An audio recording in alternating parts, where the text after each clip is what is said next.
l'heure du journal. Si les titres de cette édition, 244 milliards de francs CFA, c'est le montant de l'aide octroyée au Togo par ses partenaires durant l'année 2018. Comment cette aide a été utilisée? Un rapport a été présenté ce jour à ses partenaires. Et puis les forces de l'ordre et de sécurité sont sensibilisées sur la lutte contre la corruption. Elles sont appelées à y mettre du sien pour venir à bout de ce fléau dans notre pays. À découvrir également dans cette édition. Voilà donc pour les titres. Il est l'heure du journal donc sur la télévision togolaise et sachez donc que le Togo dévoile les ressources mobilisées autour de l'année 2018 pour l'aide publique au développement. Pour la première année de mise en œuvre du plan national de développement PND, notre pays a bénéficié de soutien multiforme de la part de ses partenaires et l'aide se chiffre à plus de 244 milliards de francs CFA. Voyons tout cela avec Edem Sousoupo. Dans un contexte où, si nous suivons tous, l'aide publique au développement mobilisée pour l'année 2018 se chiffre à 440,30 millions de dollars, soit 244,41 milliards de francs CFA. Au nom de la transparence dans la gestion des ressources mobilisées pour le développement, le Togo rend compte. Ce 11e exercice dénommé Rapport sur la coopération pour le développement retrace la contribution des partenaires multilatéraux, bilatéraux ainsi que les organisations de la société civile. Le partenariat est élargi à de nouvelles sources de financement, dont le PPP, partenariat public-privé. Il intègre dans ses analyses les données des transferts des Togolais de l'extérieur. pour l'année 2018, le Togo, grâce à la dynamique du chef de l'État, celle d'ouvrir davantage le Togo à d'autres pays, aux partenaires, le gouvernement a mobilisé un peu plus de 440 millions de dollars US, ce qui est en hausse par rapport à l'année 2017, année au cours de laquelle les ressources mobilisées étaient à un peu plus de 390 millions de dollars US. S'il y a cette légère augmentation pour laquelle d'ailleurs le chef de l'État demande au gouvernement de travailler davantage pour faire davantage, c'est parce qu'il y a un apaisement de la vie sociopolitique au Togo. Les ressources mobilisées sont arrimées aux 3 axes du PND 2018-2022. L'AS 3 a obtenu près de 243 millions de dollars, soit 55,36%. L'AS 1 a enregistré 135,21 millions de dollars, soit 30,17%. Et l'AS 2 a eu 61,34 millions de dollars, soit 13,93%. Et le Togo veut toujours mieux faire en termes d'infrastructures routières. Le ministère de l'économie et des finances vient de signer un accord de financement avec la Banque ouest-africaine de développement BOAD. Nous découvrirons les détails de cet accord signé dans le courant de cette édition. Et puis, elle continue la campagne nationale de sensibilisation contre la corruption et les infractions assimilées. Et ce jeudi matin, la cible était les forces de l'ordre et de sécurité. Voyons cela avec Amira Miao et Luc Assi. Raquettes, trafic d'influence, extorsion, abus de fonction, favoritisme et obstruction à la justice. Ce sont là quelques formes de corruption qui affectent négativement l'économie nationale et alimentent la mafia et le terrorisme. La Haute Autorité de prévention et de lutte contre la corruption et les infractions assimilées à Plusia va en guerre contre ce fléau. C'est à travers une campagne nationale de sensibilisation sur le sujet. Cette fois-ci, ce sont les forces de l'ordre et de sécurité qui sont ciblées. C'est de leur rappeler leur rôle classique de lutter contre la criminalité sous toutes ses formes. Pour lutter efficacement, il faut qu'eux-mêmes ils soient propres, qu'ils soient intègres. Nous voulons renforcer leur intégrité, nous voulons renforcer leur engagement pour qu'ils soient efficaces dans ce combat contre la corruption. Nous avons tous l'obligation de nettoyer notre pays pour qu'il soit économiquement, financièrement propre pour attirer les investisseurs pour la réalisation de notre plan national de développement. Ces agents relevant du ministère de la Sécurité et de la Protection civile vont être donc entretenus sur la mission de Aplusia et leur leur rôle dans l'accomplissement de cette tâche. On reproche souvent aux agents des forces de sécurité le racket. Ce n'est pas une fatalité. Nous avons demandé à nos collaborateurs, à nos éléments de faire beaucoup attention. On peut s'en passer. À partir du moment où on a son salaire à la fin du mois, il n'y a pas de raison de demander à un concitoyen ou qui a une infraction ou qui demande un service de donner quelque chose avant d'être servi. Ce n'est pas normal. Donc je voudrais encourager la haute autorité dans cette opération de sensibilisation. Mais qu'à l'issue de la sensibilisation, je crois qu'il va falloir passer à une autre étape de la répression, principalement pour lutter contre le racket, pour lutter contre l'insécurité. Nous avons, il y a de cela un mois, mis en service le numéro 1014. Lorsque vous faites l'objet d'un racket, vous faites l'objet d'un acte de corruption, appelez le 1014, donnez votre position. Nos éléments, nous exigeons qu'ils portent sur eux ce que nous appelons la bande patronymique avec le numéro matricule. Ou communiquer le numéro matricule de l'intéressé, ça suffit à la hiérarchie de le retrouver et de prendre les mesures qui s'imposent. Un double objectif est assigné à cette campagne de sensibilisation. Il s'agit de conscientiser les populations à une participation effective à la lutte contre ce cancer de l'économie, entre autres. Et toujours pour la transparence, la mission d'évaluation du système des marchés publics selon la méthodologie MAPS 2 vient d'être lancée à Lomé.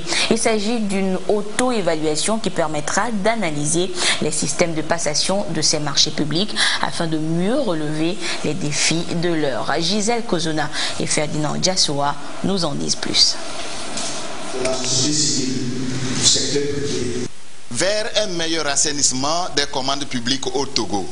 Un nouvel outil d'évaluation du système de passation des marchés publics, dénommé MAPS 2, permettra désormais à l'autorité de régulation des marchés publics, ARMP, de mieux répondre aux défis qui jusque-là gangrènent le secteur. Développée par l'Organisation de coopération et de développement économique OCDE, cette nouvelle méthodologie se focalise sur une auto-évaluation basée sur 4 piliers répondant aux standards internationaux. Le premier pilier concerne le cadre législatif, institutionnel et également politique. Ensuite, nous allons nous consacrer à regarder donc le système à la lumière donc du cadre institutionnel et de la passation des marchés. Et enfin, nous allons donc regarder aussi ce système de passation de marché à la lumière donc de son intégrité, de la transparence. Nous avons donc lancé cet événement avec la mise en place donc du comité d'évaluation. Et dans ce comité d'évaluation comporte une vingtaine de membres. Et ces membres-là sont pris autant dans la société civile, dans le secteur public que dans le secteur privé. La différence entre cette méthodologie et les précédentes, c'est qu'ici, il s'agit d'une auto-évaluation. La méthodologie MAPS 2 répond le mieux aux directives de l'UEMOA et aux indicateurs de l'OCDE. Elle permettra, selon le directeur de cabinet représentant le ministre de l'économie et des finances, de réduire considérablement le délai de passation des marchés publics.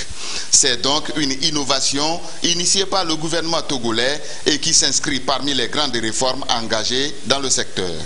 Et le Togo est accompagné dans cette démarche par la Banque africaine de développement et la Banque mondiale. Pour la transition agroécologique en Afrique de l'Ouest, le ministère de l'Agriculture vient de mettre en route 3 projets. Quels sont ces projets et à quoi serviront-ils concrètement? Aimé Alpha et Firmin Adinari nous en parlent. Le secteur agricole reste et demeure un levier essentiel de la création de richesses et d'emplois, du développement inclusif et de promotion de la croissance économique. À ce titre, 3 projets sont lancés par le ministère de l'Agriculture, de la Production animale et halieutique. Ces différents projets font partie intégrante du programme d'appui à la transition agroécologique PATAE, qui s'inscrit dans la mise en œuvre de la politique agricole de la communauté économique des États de l'Afrique de l'Ouest, CEDEAO. Ce programme vise à stimuler le développement de pratiques innovantes qui optimisent la mobilisation des processus écologiques dans le domaine de la production agricole et de la sécurité alimentaire et nutritionnelle dans l'espace CEDEAO. Donc ces initiatives concernent les bonnes pratiques culturelles qui sont respectueuses de l'environnement et qu'il faudra identifier dans les différentes communautés à travers les échanges d'expériences et à capitaliser afin qu'on puisse les partager avec les autres pays au niveau de la sous-région et avec aussi les autres acteurs au niveau national. L'agroécologie en particulier permet entre autres de garantir la sécurisation de la terre, de l'eau et des autres ressources naturelles en vue de promouvoir les systèmes alimentaires locaux, diversifiés, nutritionnels et thérapeutiques. La CEDEAO, à travers l'Agence régionale pour l'agriculture et l'alimentation, ARA, apporte son soutien au processus de mise en œuvre des projets de terrain. La CEDEAO a bénéficié du financement de l'Agence française de développement pour promouvoir les bonnes pratiques en matière de transition agroécologique en Afrique de l'Ouest. C'est dans le cadre de la promotion de cette transition agroécologique que nous avons lancé un appel à proposition qui couvre pour le moment 5 pays pilotes qui sont le Togo, la Côte d'Ivoire, le Sénégal, le Mali et le Burkina Faso. Et nous avons sélectionné 15 projets innovants en matière de transition agroécologique, dont 3 projets par pays. Malgré son fort potentiel et les multiples initiatives, l'alternative agroécologique reste peu développée en termes d'échelle, de financement et de visibilité. Il faut donc relever ces défis dans le secteur agricole afin de lui permettre de jouer pleinement son rôle de moteur de croissance économique. Et je vous annonçais également en début d'édition que le Togo veut toujours mieux faire en termes d'infrastructures routières. Et bien, le ministère en charge de l'économie vient de signer un accord de financement avec la Banque ouest-africaine de développement BOAD. Ce prêt va contribuer à bitumer le tronçon Kachamba-Sadori, en clair de la Kara à la région des Savanes. Voyons cela avec Karine Olanlo et Carmen Madji. La Banque ouest-africaine de développement BOAD s'engage à soutenir le Togo dans ses projets de réalisation d'infrastructures. Elle met à la disposition du gouvernement un montant de 20 milliards de francs CFA. C'est un prêt qui va contribuer à financer le projet d'aménagement et de bitumage du tronçon Kachamba-Sadori sur la nationale numéro 17 et reliant les régions de la Kara et des Savanes. Ce fonds permettrait également de construire 2 ponts sur les rivières Kara et Koumongu. Ce projet répond à des préoccupations partagées par le Togo et la BOAD, à savoir l'amélioration des conditions de transport, la contribution au développement de l'économie locale et la lutte contre la pauvreté. Je voudrais à cet égard rappeler que cette opération est en cohérence avec le plan national de développement PND 2018-2022 adopté par le gouvernement. Elle est également en cohérence avec le plan stratégique 2015-2019 de la BOAD, notamment l'axe stratégique numéro 1, dont l'une des actions phares est de soutenir les pôles régionaux de croissance. Cette route constitue le dernier maillon pour rejoindre la nationale numéro 1 entre Sokodé et Mongo, en passant par Bassar, Kabou, Guérenkouka et Kachomba. Son aménagement cadre parfaitement avec l'axe stratégique 1 du PND 2018-2022 selon le ministre de l'économie et des finances.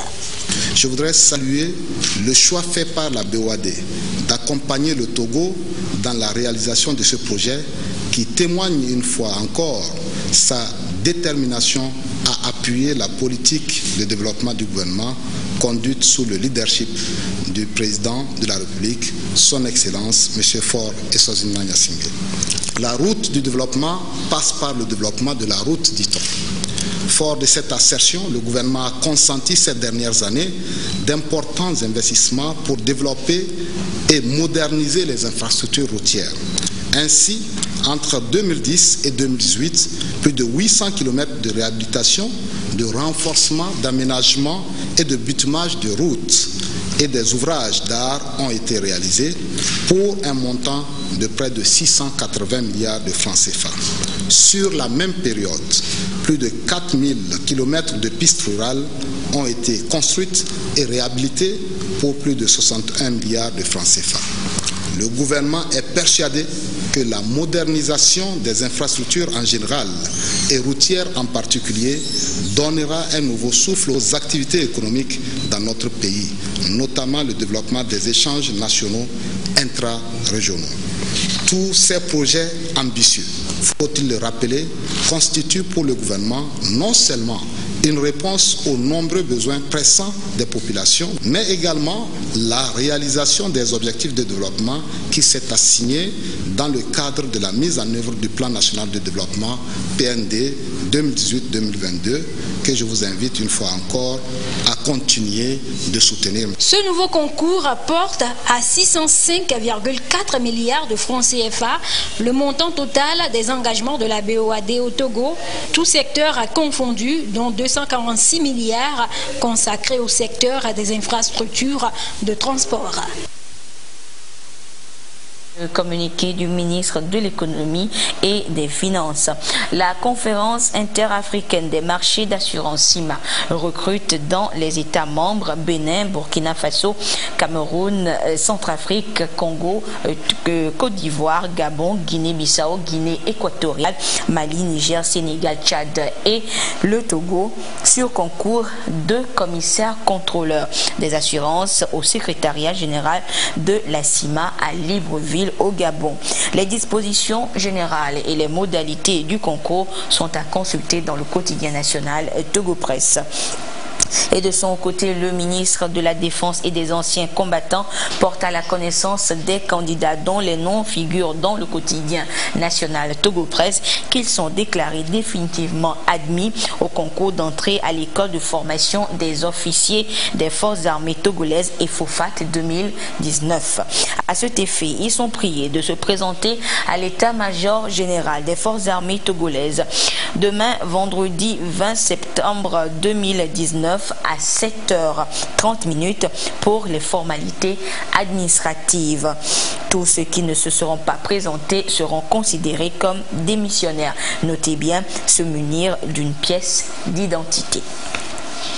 Le gouvernement togolais évalue la mise en œuvre des ODD, Objectifs de développement durable, sur l'ensemble du territoire national. Une étude a été réalisée à cet effet dans les différentes régions du pays. Et les résultats présentés du côté de Dapan vont permettre d'élaborer à la fin le rapport national de mise en œuvre des ODD au Togo. Que disent justement ces résultats? Chazen Nambaga nous répond. Ici, l'ENA qui a été construite l'année passée. Les résultats des consultations des populations de la région des Savanes sur la mise en œuvre des ODD, Objectifs de développement durable, s'articulent autour de 3 axes. Le premier établit le bilan de la croissance économique au cours des 4 années d'implémentation des 17 objectifs dans la région septentrionale.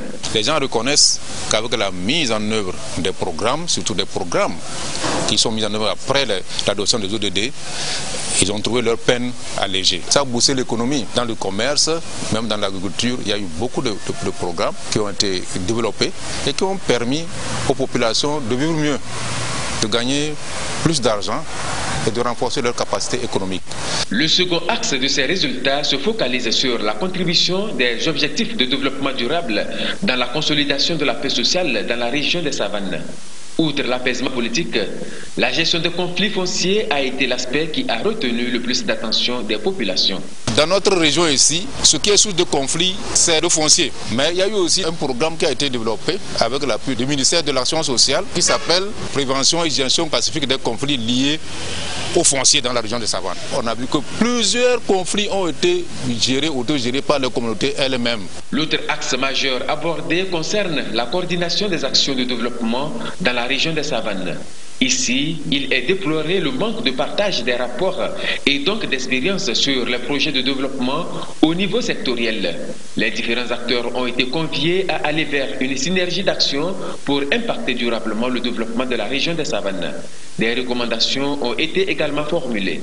Les défis, c'est surtout au niveau de la sensibilisation pour une réappropriation de ces objectifs. Les recommandations des populations à l'endroit des autorités est plus de vulgarisation des politiques de l'État et la prise en compte des besoins réels des populations à la base pour une meilleure atteinte des objectifs. C'est depuis 2015 que le Togo s'est engagé dans la mise en œuvre des objectifs de développement durable dont il a été l'un des pays pilotes. Le système des Nations Unies a prévu pour ces ODD un cadre intégré de suivi et d'élaboration des rapports annuels. C'est la première fois que le Togo fait cet exercice pour évaluer le chemin parcouru.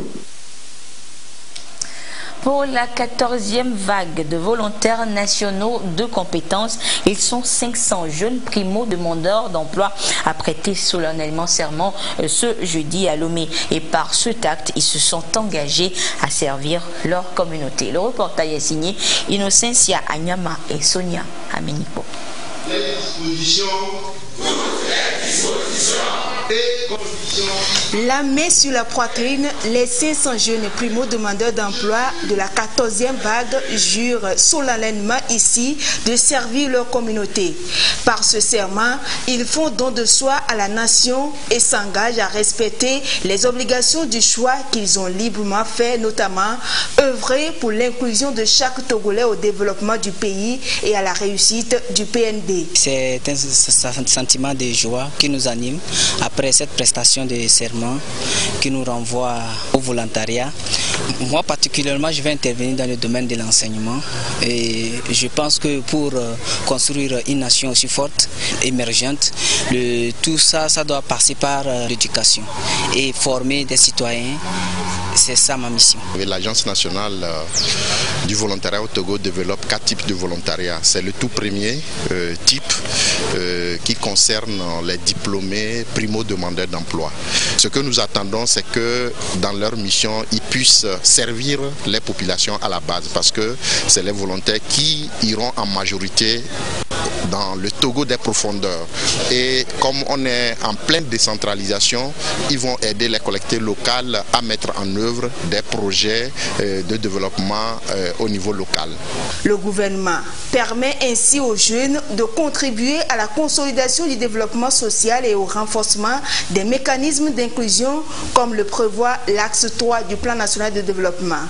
À travers ce programme de volontariat, nous donnons la possibilité à la jeunesse togolaise de gagner en confiance, de faire en sorte que son engagement puisse servir notre pays, le Togo.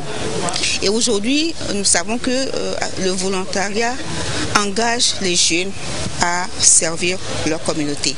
Sous l'impulsion du chef de l'État, nous avons ouvert le volontariat à d'autres catégories de jeunes. Nous voulons que ça puisse être l'instrument d'inclusion sociale dans notre pays. Et pourquoi pas inclusion économique, parce que ça débouche après sur l'insertion professionnelle et ça fait gagner des revenus. À travers le volontariat, c'est un peu moins de 28 000 jeunes togolais qui se mobilisent, qui s'engagent pour servir leur communauté. Et ça fait plaisir parce que nous voyons qu'avec le volontariat de compétences, nous avons un taux d'insertion qui tourne autour de 70%. Le volontariat reste avant tout une valeur universelle et participe à la promotion du développement humain durable, a martelé la ministre du Développement à la base à l'endroit de ses volontaires nationaux. Occasion également pour elle de saluer l'accompagnement des partenaires à l'accomplissement de cette vision du premier responsable du pays. Je voudrais saisir l'occasion d'ailleurs pour saluer cette belle vision du chef de l'État qui a voulu faire du volontariat un instrument d'inclusion sociale, économique et donne la chance aux jeunes de s'insérer sur le plan socio-économique. Et je voudrais également saluer l'excellente collaboration que le Togo développe avec les partenaires. Nous avons le PNUD qui a été l'un des premiers partenaires à accompagner ce programme. Nous avons l'Union européenne qui utilise nos volontaires volontaires sur les programmes de l'Union européenne. Et nous voulons vraiment, à travers cette prestation de serment, souhaiter bonne chance aux nouveaux volontaires. La 14e vague de 500 jeunes demandeurs d'emploi porte à 8224 le nombre de volontaires nationaux de compétences en mission en 2019 et à 27 267 le nombre de volontaires nationaux, toutes formes confondues, mobilisés depuis 2011. Ces volontaires interviennent dans les secteurs clés du développement du pays et apportent une amélioration durable dans la qualité de vie des populations. Le ministre de la fonction publique, du travail, de la réforme administrative et de la protection sociale informe les candidats au concours national de recrutement d'enseignants fonctionnaires régionaux du primaire et du secondaire général pour le compte du ministère des enseignements primaires et secondaires, session du 20 novembre 2018, que les résultats définitifs du processus sont disponibles et peuvent être consultés dans le quotidien national d'information Togo Presse et dans les directions régionales de l'éducation. Et dans un autre communiqué, le ministre en charge de la fonction publique porte à la connaissance du public qu'il est ouvert à l'intention des Togolais des deux sexes un concours interne-externe d'entrée à l'École nationale d'administration ENA. Les dossiers de candidature sont déposés à Lomé, à l'École nationale d'administration ENA, et à Kara, à la direction régionale du travail et des lois sociales de Kara, à partir du lundi 23 septembre 2019. La date limite de dépôt des dossiers de candidature est fixée au 7 octobre 2019 à 17 h. Les dates des épreuves écrites sont prévues pour les 14 et 15 octobre 2019 dans les centres de Lomé et Kara. Les autres modalités du concours peuvent être consultées dans le quotidien national Togo Presse ou au lieu de dépôt des dossiers.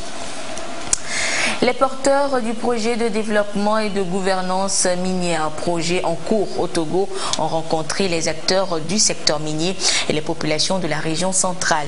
Il était question de rendre compte et échanger sur le déroulement du projet et amener le public à améliorer la bonne gouvernance dans ce secteur à fort potentiel économique. Le récit depuis la Kara de Désiré à l'œil.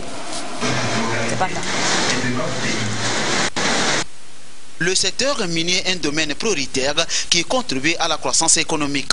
Pour un bon processus dans le secteur, le gouvernement togolais s'est engagé à relever le défi de la gouvernance, de la transparence et de la protection de l'environnement. Un projet dans ce sens est élaboré et soutenu par la Banque mondiale. Objectif, rationaliser les structures institutionnelles des organisations clés du secteur des industries extractives afin de renforcer la redevabilité de manière à garantir une gestion efficace du secteur. Socodé accueille un forum régional central co-organisé par le projet et l'ITIE pour amener les acteurs vers les actions visant à améliorer la bonne gouvernance dans le secteur minier.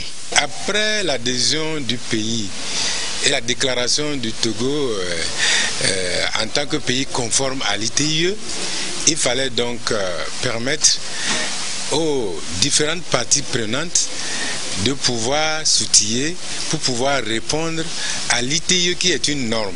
Il y a toute une série d'activités qui ont été donc consignées dans un plan qui doit être exécuté durant un temps donné. Alors, ces activités sont actuellement en cours de réalisation. Donc, il est de bon temps que nous, qui sommes au devant de cette activité-là, qu'on puisse vous rendre compte où est-ce qu'on en est. Pensons qu'à l'issue des 2 jours de travaux, chacun aura dit ce qu'il pense de la gestion que nous sommes en train de faire du secteur minier. La rencontre va renforcer l'action sociétale et un plan de gestion aux résultats probants. C'est un nouveau avènement et cet avènement, il est très capital.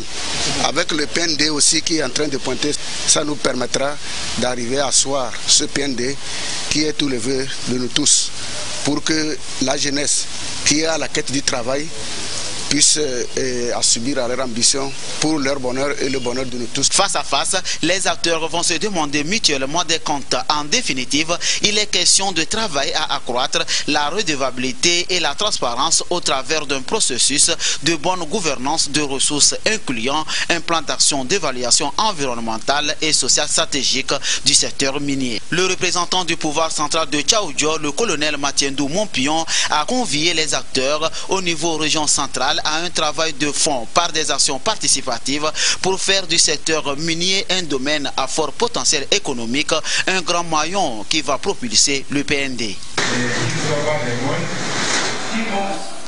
Désiré à l'œil depuis la région centrale. Le ministre en charge de l'environnement était de son côté à Atakwame. Il y est allé évaluer les activités menées par les populations pour protéger, entre autres, les écosystèmes, créer des espaces verts, reboiser les terrains vides. Et tout ceci pour moins ressentir les conséquences du changement climatique au Togo. Les précisions avec Silver Abdou sur place. À Botesse, un village à 12 km d'Atapamé. Ici, 39 hectares de forêt ont été conservés par la communauté pour une gestion durable des ressources forestières et ligneuses. Le ministre de l'Environnement, du Développement durable et de la protection de la nature est allé toucher du doigt la réalité de ces aires protégées qui constituent une alternative pour le développement du couvert végétal. Ce que nous avons vu est inédit. Inédit en ce sens que le ministère de l'Environnement, du Développement durable et de la protection de la nature a compris que pour restaurer, préserver et assurer la gestion durable des écosystèmes naturels, il faut à tout prix associer les communautés à leur gestion. Et c'est en cela que nous saluons cette initiative qui n'est en fait qu'une initiative parmi tant d'autres. Parce que d'une manière générale, on se rend compte que nous serons obligés de formaliser la gestion communautaire de nos écosystèmes parce que c'est une voie royale pour nous de préserver notre environnement, de générer des ressources aux populations. Au moment où le Togo s'est engagé dans le processus de réhabilitation des aires protégées, 1 400 000 hectares de forêt vont être restaurés d'ici 2030. Et déjà, des actions sont menées ça et là. En témoigne le projet de renforcement de la résilience des aires protégées du Togo, une composante du PALCC, conduite dans les plateaux par l'Organisation pour le développement et l'incitation à l'auto-emploi. C'est cette organisation qui justement apporte son appui aux populations pour un meilleur suivi de cette forêt communautaire. La communauté a adhéré au projet et a dégagé une forêt communautaire de 39 hectares. Et avec cette communauté, on a déjà fait l'enrichissement. Et la ceinture verte est faite du Kaya et du Mélina. Nous avons visité aussi dans ce même sillage l'espace vert des jeunes où l'UNGODIAE a procédé, c'est un domaine de 1 hectare où l'UNGODIAE a procédé déjà au reboisement de ce domaine-là. Ce déplacement s'inscrit justement dans le contexte de la visite des sites de promotion des initiatives de création des forêts communautaires pour mesurer les actions de cette ONG sur le terrain. C'est l'ensemble de ces actions qui sont ici évaluées et les perspectives dressées. Dans le contexte de ce projet, il est envisagé également la création des espaces verts pour accueillir les personnes du 3e âge. C'est cet espace qui s'illustre qu'à travers la pose de cette première pierre en vue du démarrage des travaux. Depuis 2016, le ministère chargé de l'éducation à la citoyenneté et au civisme a lancé un appel à projets citoyens.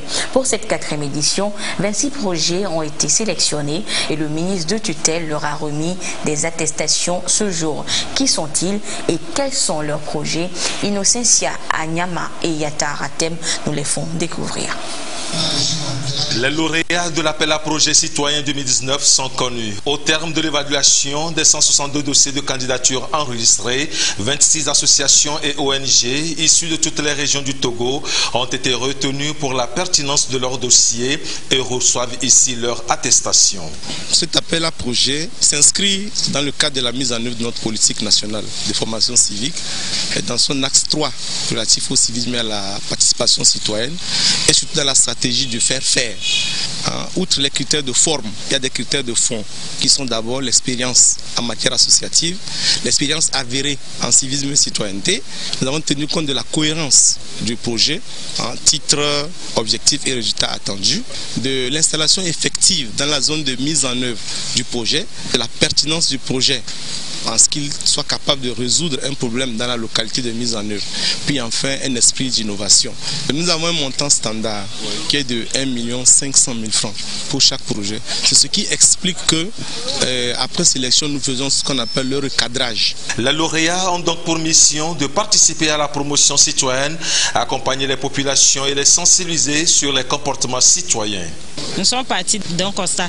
Il s'agit des accidents de la route, surtout sur cette voie à Gouanivé, les Bassito. Cette voie n'est pas encore réceptionnée, mais à chaque fois, nous remarquons que des accidents se produisent et ils font tomber les lampadaires déjà mis sur la voie. C'est ce qui a poussé l'association Felumac à mettre en place le projet pour amener les usagers et les riverains au respect de la voie publique ou commun et sur la sécurité routière. En remettant ces attestations aux bénéficiaires, le ministre en charge de la formation civique a félicité les acteurs pour l'intérêt qu'ils accordent à l'éducation civique et citoyenne des populations. En choisissant de faire acte de candidature, vous avez affiché votre disponibilité et votre volonté à œuvrer pour la promotion du civisme et de la citoyenneté dans un environnement encore miné par des actes inciviques que le gouvernement s'efforce d'enrayer au jour le jour. Le gouvernement a initié et adopté en juin 2014 une politique nationale de formation civique et d'éducation à la citoyenneté dont le but est d'amener le citoyen à s'approprier et à vivre les valeurs républicaines à travers une citoyenneté active en vue de sa pleine participation au développement humain durable, conformément à la vision du chef de l'État, Son Excellence M. Faure Issozimna Gnassingbé, de faire du Togo une nation moderne, forte, unie et prospère.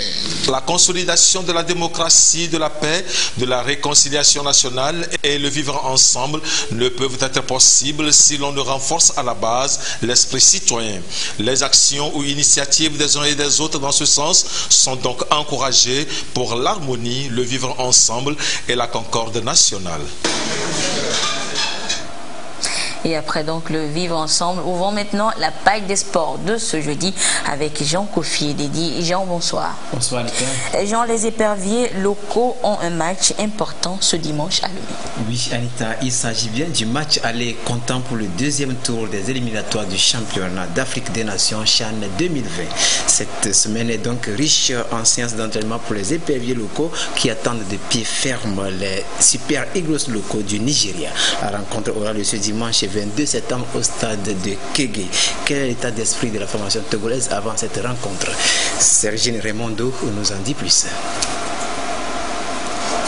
Pas bien sapé, on voit. La bataille éperviers locaux Super Eagles du Nigeria s'annonce rude. À jour J-3 de la rencontre, Abalo Dossé et ses poulains misent gros pour remporter le duel.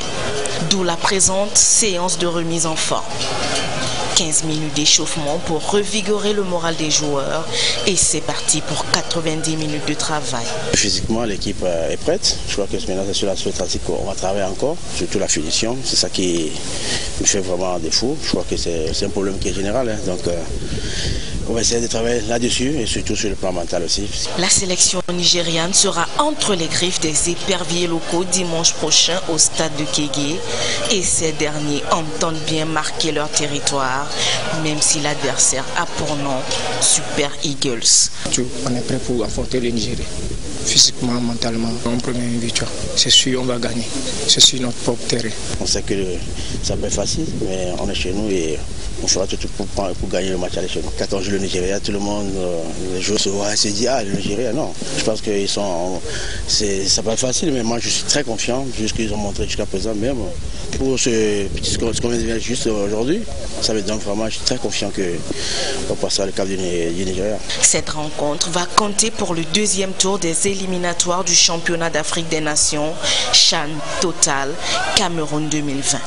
Le public togolais est massivement attendu ce dimanche au stade de Kégué pour pousser les éperviers à la victoire. Déjà, nous bouclons cette page des sports aujourd'hui plus tôt que prévu et que d'habitude, donc avec l'apothéose de la 5e édition du tournoi Renaissance Cloto. Tout à fait, Anita. Ce tournoi a pris fin dimanche dernier au grand stade de Balimé. Le trophée mis en jeu a été enlevé par tout-puissant de Klimetomegbe, vainqueur de Azak Dagom Kodi 1-8-0. Résumé à Flim Johnson.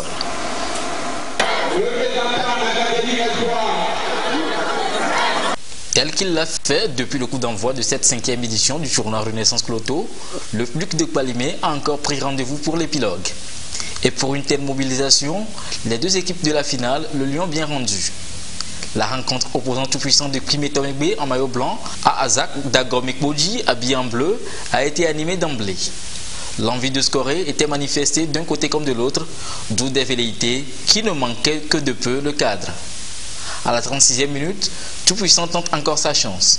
Cette fois, Pierre Abbaye prend le dessus sur la défense de Azak et ouvre le score. Ce but, Tout-Puissant parvient à le conserver d'abord jusqu'à la pause, puis tout au long de la seconde période.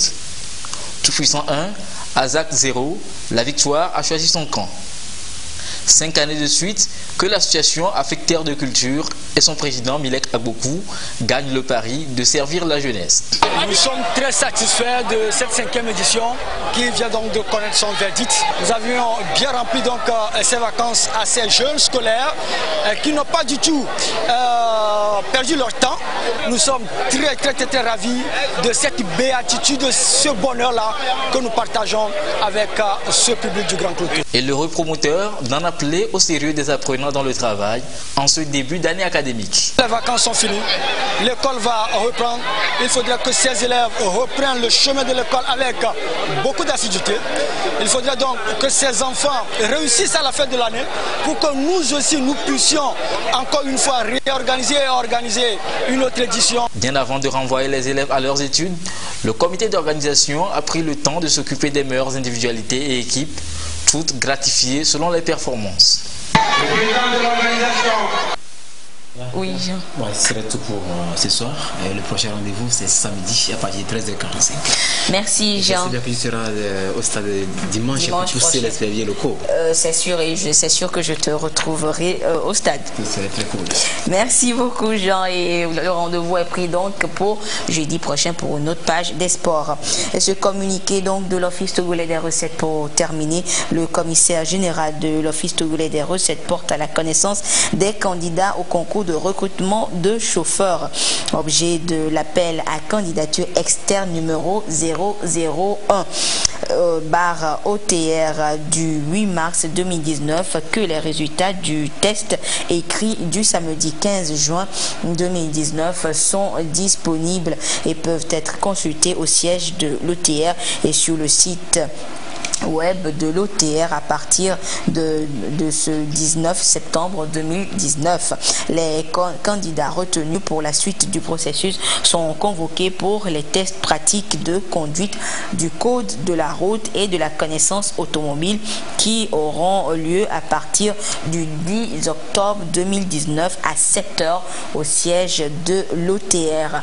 À noter que les candidats retenus sont invités à se munir de leur carte nationale d'identité ou passeport et de leur permis de conduire en cours de validité. Et voilà, c'est sur ce communiqué que se referme cette édition. Merci de votre fidélité à la télévision togolaise. Excellente suite de nos programmes. Au revoir.